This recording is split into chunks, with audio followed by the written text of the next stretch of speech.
Hi, everyone, and welcome back to another episode of my podcast. I also want to welcome all the new listeners out there because we've grown, you guys. This community has grown a bit. I'm so excited about it. So, welcome to each and every one of you. And today we are going to be tackling a topic that is very personal. And you've already seen that the title of this episode is 30 Before 30. And I am approaching the big 30 this year. I will turn 30 years old this year.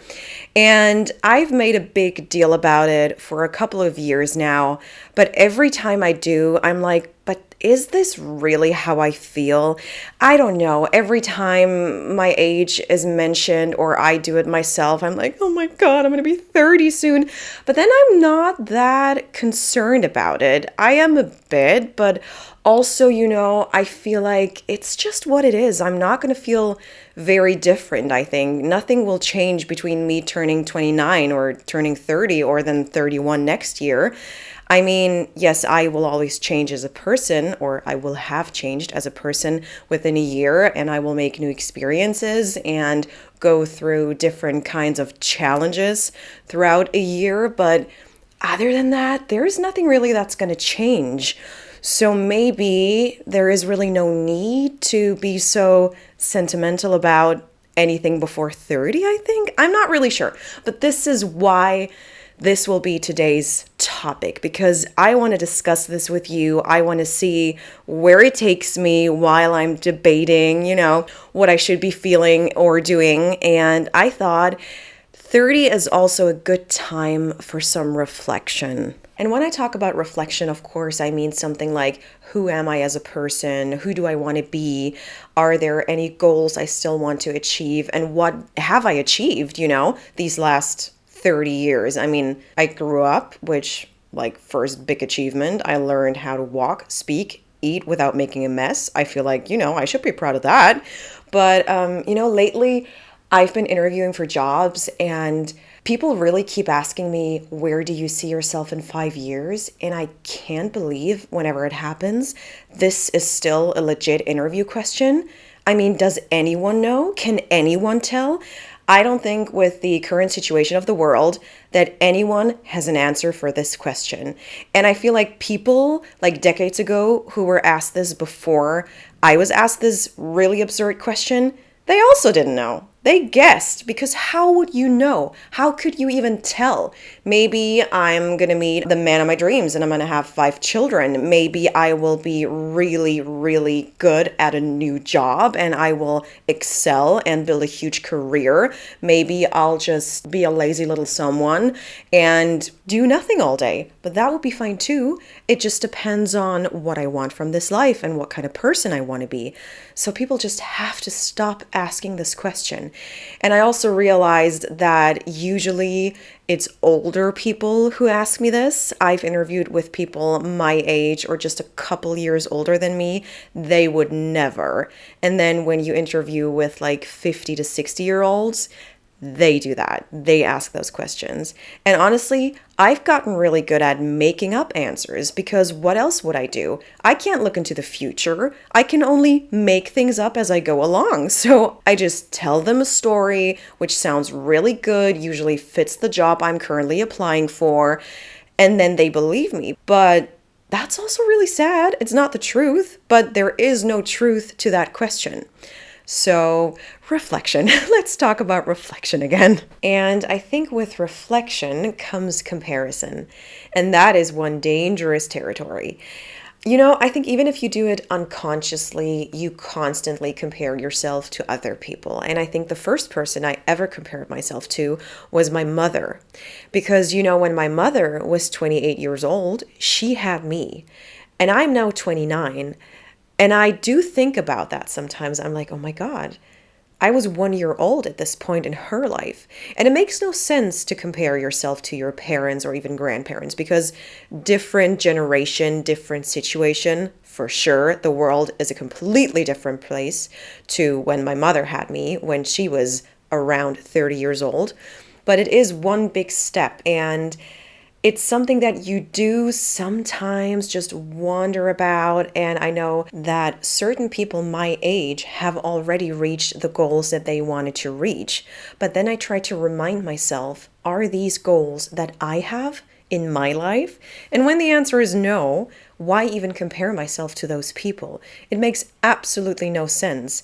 And when I realize that, I also realize if I compare myself to those people, I will just be upset. I will just be sad because I have not achieved what they have achieved. But then I can realize, oh my God, but I've never put in any effort to get there. And I think, of course, if there is something that you want and you have put in the work and the effort and you were motivated and very ambitious, luck is also something that you cannot forget about. I think being lucky is something that we try to ignore because we are taught unless we work super hard and we don't give it our all, we can never get there. But that's not true. Some people give it their all and they work super hard, but they still don't get there because everyone's starting point is a completely different one. If you were born to a rich family, your life is much more privileged than other people's. So your starting point is a completely different one to other people's starting point. And I don't want this to be a set of excuses. I don't want this to be something that you can rely on as an excuse to not have achieved your goals.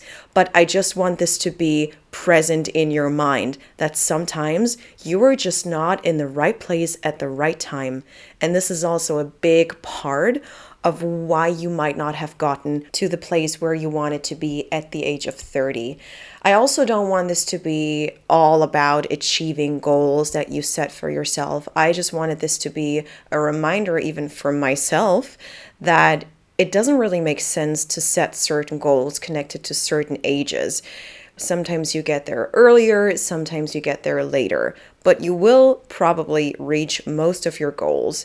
And even if you don't, sometimes your life has changed for the better. Sometimes your goals change, and that's okay too. But it's all about, not putting any more pressure on yourself just because you're turning 30. And this is a lesson that I am currently still learning.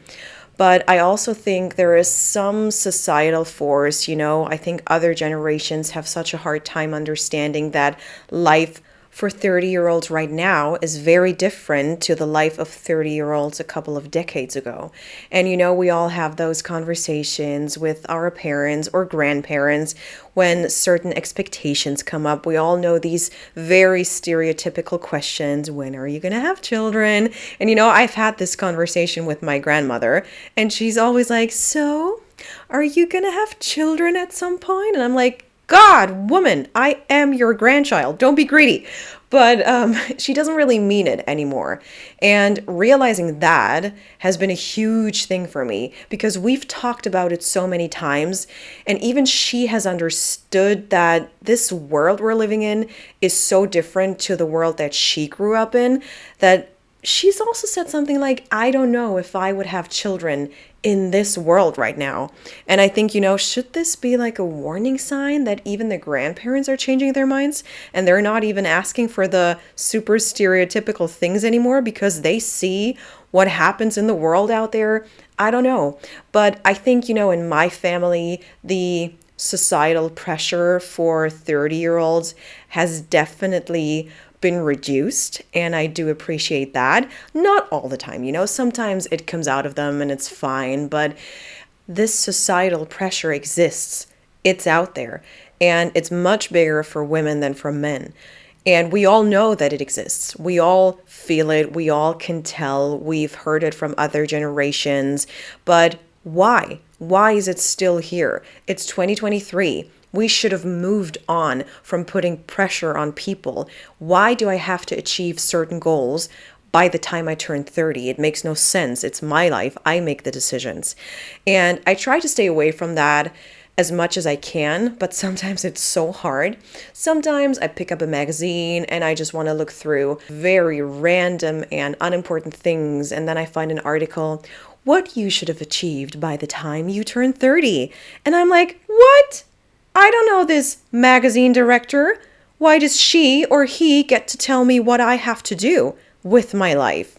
And that's just one very random example. There are people out there who think they can tell you what you should be doing with your life. And it triggers me so much. Why is this still happening? And you know what? I am really nostalgic lately. So I started rewatching Friends. I know. We all do it at some point in our lives, but this is me right now, right here. I'm doing it, and it's amazing. Honestly, I was just looking for something that I could watch while having lunch or dinner. And if I can't really find anything, Friends always works. But then I really got back into it, and I made it to season 9, and I don't know if I'm going to finish it. But I've seen this one episode where Rachel turns 30. And I got thinking, oh my God, she went through the same thing that I've just described. People putting pressure on her. She put pressure on herself. She was upset that she didn't have a family yet, or even a boyfriend that she would want to plan a life with. She is in this relationship with her assistant, with Tag. And she can't really see herself, having a family with him or getting married to him. And then she counts down, by the time she's 35, she wants to have children, but she wants to be married for at least 1 or 1.5 years before she has children. But she wants to know the guy she's getting married to for at least another 1 year or 1.5 years. So she has to meet the guy she'll marry by the age of, you guessed it, 30. So she puts herself under immense pressure and realizes, oh my God, she has to break up with Tag. But then her life just completely changes its course, She has everything planned out. She does break up with this dude, but I think, maybe that was for the better. But that's definitely a matter of taste. But everything completely changes, and things happen to her that she didn't plan. Things happen to her that she didn't expect. And she has everything that she wanted, but not the way she thought she would. And I thought this episode was so great because it really showed that everyone felt that huge pressure of turning 30 and living up to expectations and all this pressure everywhere.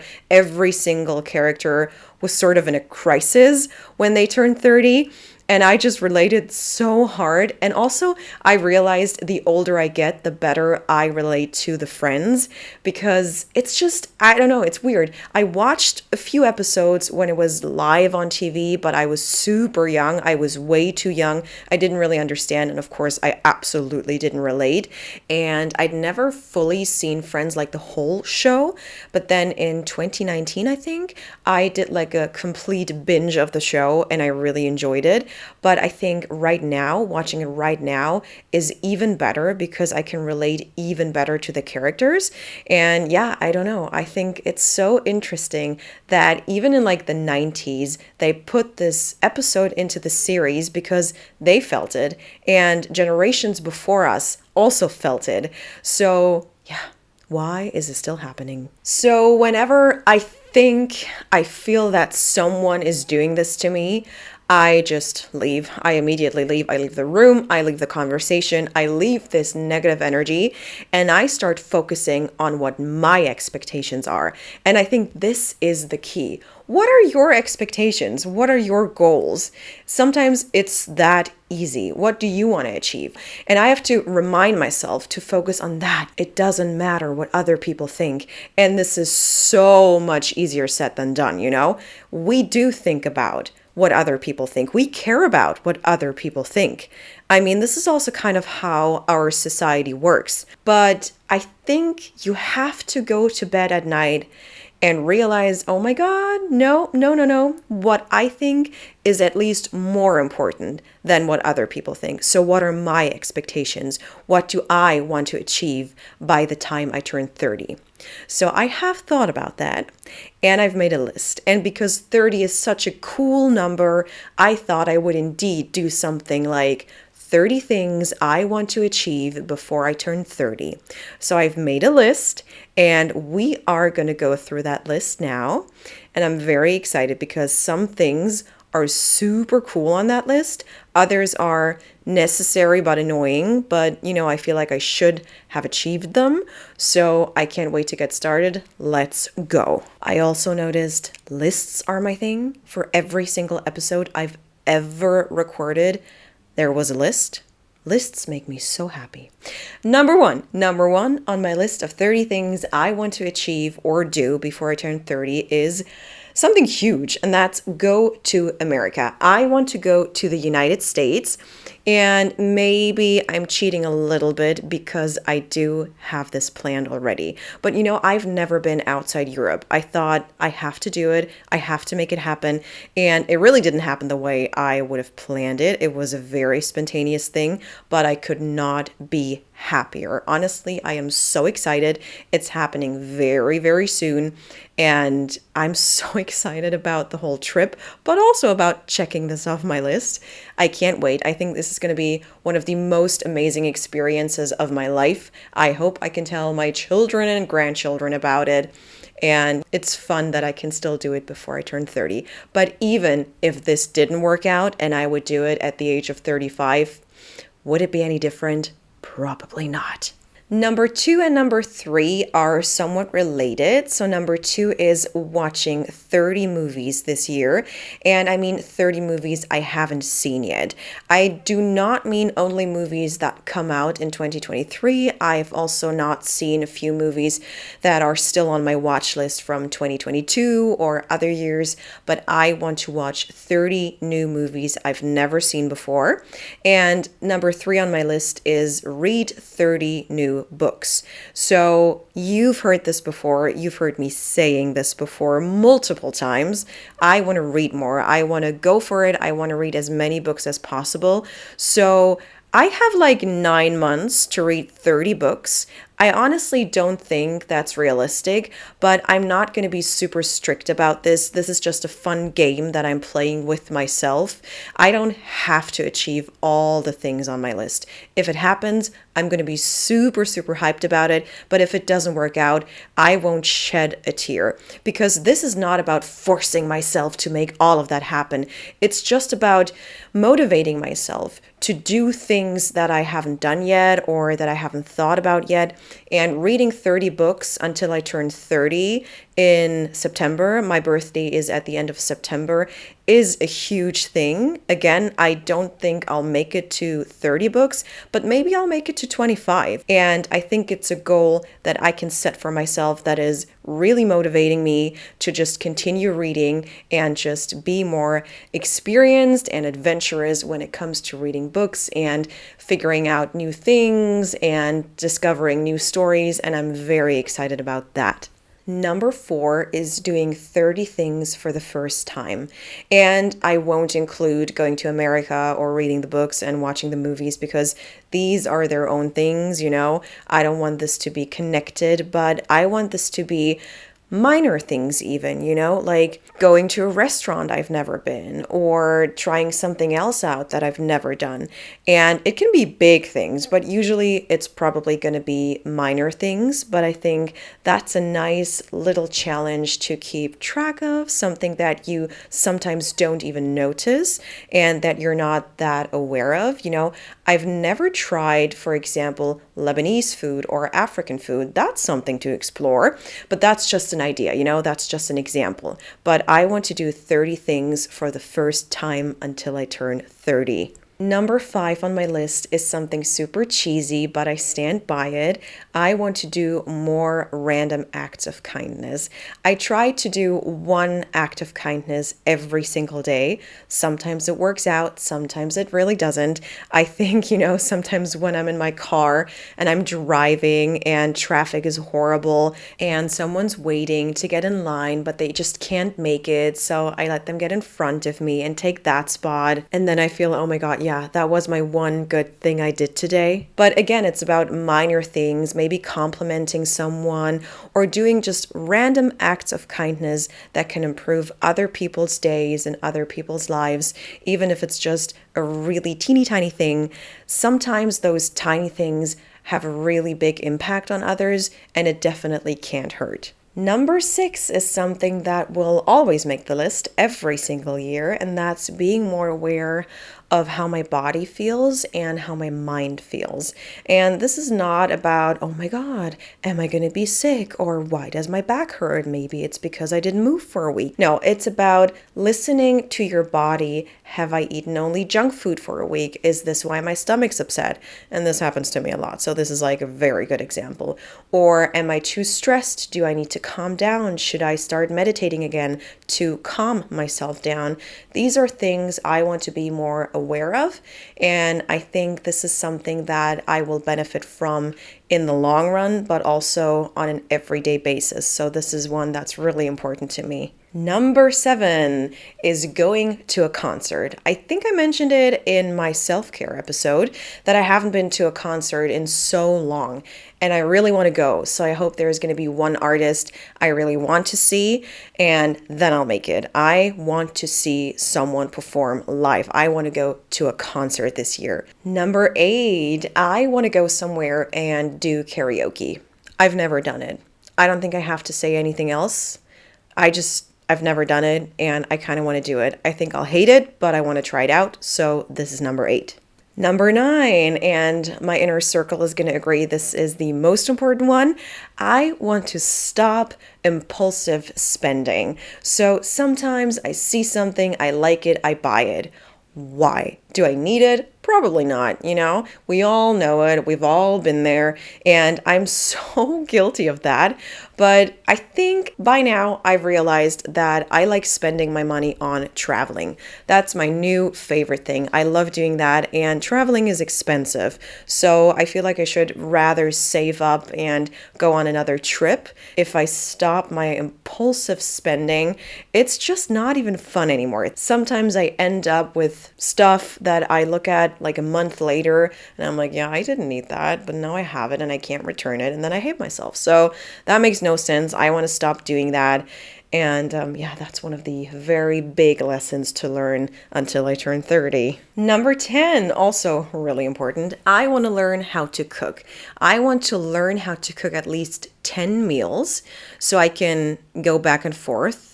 10 really healthy meals I can always rely on. I can go back to when I have eaten only junk food, And I think this is something that I should be able to do by now. And I'm not able.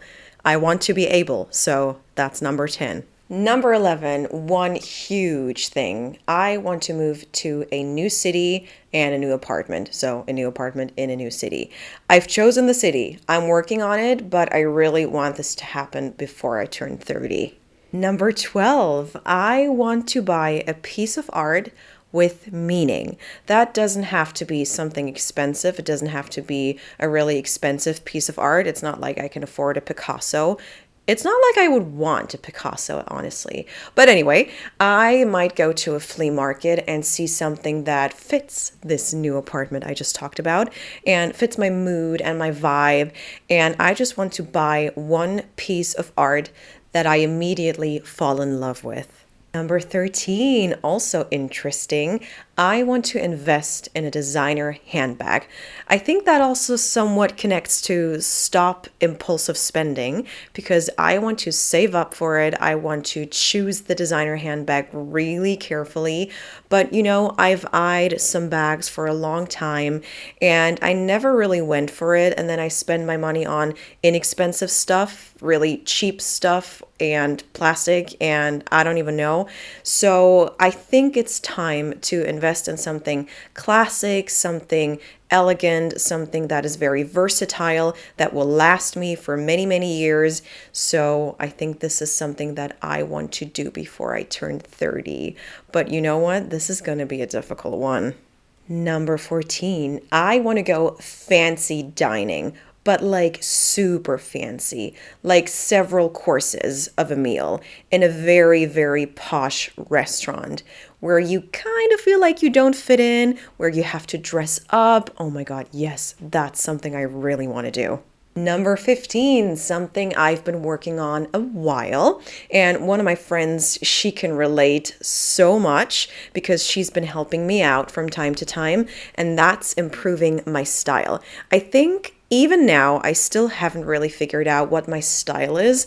And maybe that's not important. Maybe it's a process, a lifelong process. But I was really unhappy with my style for many years. And right now, I've reached a point where I'm fine with it, but I think I can go a step further. And maybe moving to another city, a bigger city, will also give me more confidence in just doing that. But that's definitely something that is on my list. And it was on my list before. So I think, again, it's a process, but I hope I can look at myself when I'm 30 and definitely think, oh, yeah, girl, you did it. Or at least you went a little further. I would love that. Number 16, I want to visit Disneyland, and that is Disneyland Paris, because I am in Europe. I don't think I'll go to America twice this year, so it has to be Disneyland Paris. I've never been, and also I've never really been a huge Disney addict, and I know everyone's gonna hate me now, but like my favorite Disney movie has to be The Lion King and The Lion King 2. These were the kinds of movies I really enjoyed. I've never really been a big fan of Cinderella or Snow White or all of those like Disney princess movies. I don't know why I don't love them. I'm just no, but I kind of just want to experience Disneyland. I know that it's an experience and I kind of want to do it. So if anyone wants to come, I am ready. Number 17, I want to go on a girls' trip somewhere in my country, like a very short, like a day trip or whatever, honestly. I just want to take one or more of my girls and just leave the house, get out, travel for a while, get somewhere. I've done it last year and it was a blast. It was also a day trip. It was super, super long, but I took one of my friends and we went to a pumpkin festival. We were on a train 10 hours. We were at the festival for 4 hours, but you know what? It was worth it. I loved it. I have great memories of that trip. I have beautiful pictures of that trip. It was worth every second on that train. It was worth getting up at 6 a.m. to see pumpkins. I would do it again. I would definitely do it again. So I want to do it again this year until I turn 30. Number 18. And by the way, can you still hear the number 30? I think I've said it so many times on this episode. I'm so sick of it at this point. Anyway, number 18 is fixing my skincare routine. I want to figure out a skincare routine that works for me, that is reliable. I think I'm not there yet because I'm just lazy, but I think by the time I'm 30, I should have figured it out. So that's number 18 on my list. Number 19, I want to practice my analog photo skills. I've just purchased an analog camera last spring, summer. I think it was in June. So that's summer. Anyway, it was fun. I love it. I take it everywhere, but it's so heavy. So, it's a burden I love, and I want to practice more to improve my skills, and it's something I really, really enjoy. I'm going to take it to America, of course. So, follow me on Instagram so you can see the results.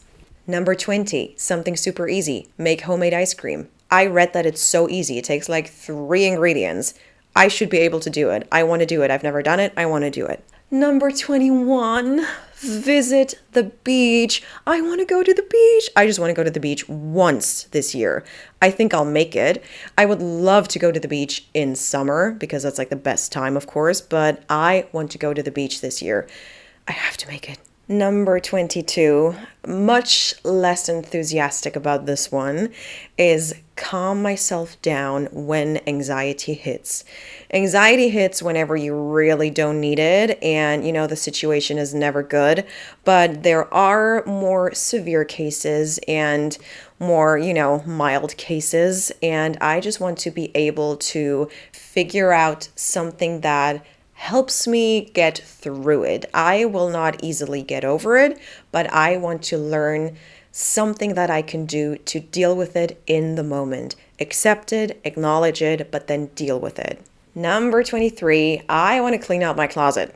Something you should do regularly. I think I should be able to do that before I turn 30 at least once. Number 24, plan my 30th birthday party.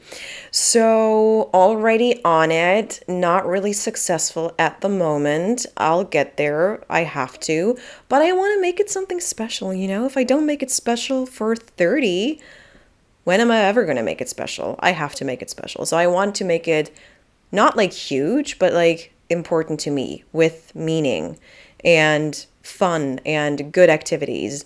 I will not stay home, that's for sure. So, yeah, figuring this out as we go along for sure. And also, this is the only one with actual pressure because I have to make that happen before I turn 30. This is like the one. Number 25, probably one of you guys' New Year's resolutions, and that's be more active. But what I mean by that is, for example, get back into hiking.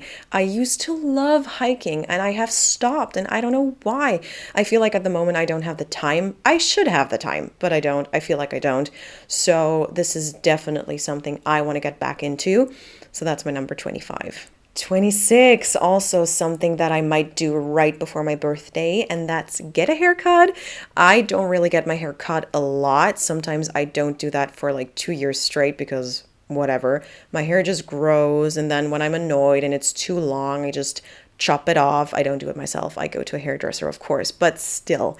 Yeah, I kind of want to do it. I want to have a good hairdo for my 30th birthday party. You know, I want to look pretty. I mean, I really do. 27, buy the Harry Potter books. So I am the Harry Potter generation. But you know what? I've never read the books. I've seen all the movies, of course. I grew up with the movies. I remembered so distinctly the first Harry Potter movie came out when I was in first grade, and the final one came out when I finished school, when I graduated. It was perfection, but I've never read the books.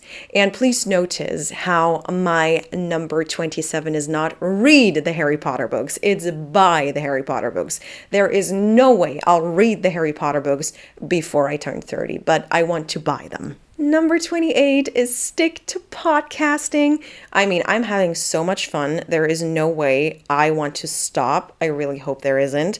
So I really want to stick to this. It's amazing. I'm having the time of my life.